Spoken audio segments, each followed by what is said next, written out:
अरे बाप रे, अरे चमनी खाना लेके ना आयल, बड़ा भूख लागल बा। अरे कहीं वो हथियारा का चावल पियरवा तो ना मिल गई?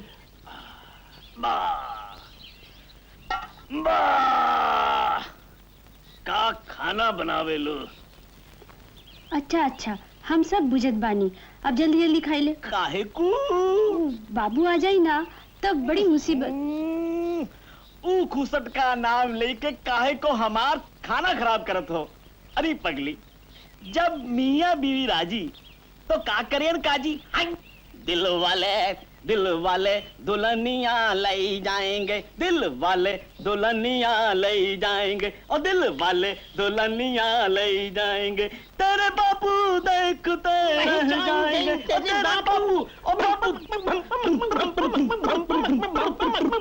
वाह, का तबला बजावे लू, वाह।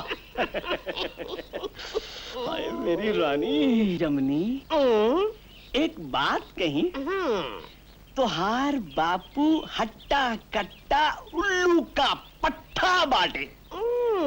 तू इतनी बड़ी हो गई, तोहार शादी का कोनो फिक्र नहीं। अब तो हम तोहरा के लइके भाग जाई पूछ।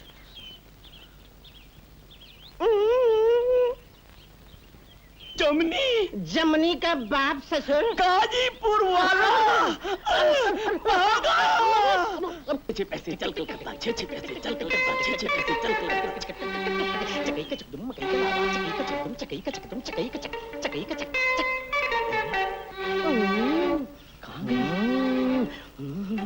कहाँ गए गुलगुला राम सार? साथ दिखत नहीं।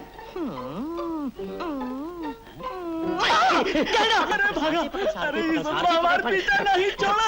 अरे हमारे गोड़ खुल गई। उठा डंडा, उठा डंडा, उठा।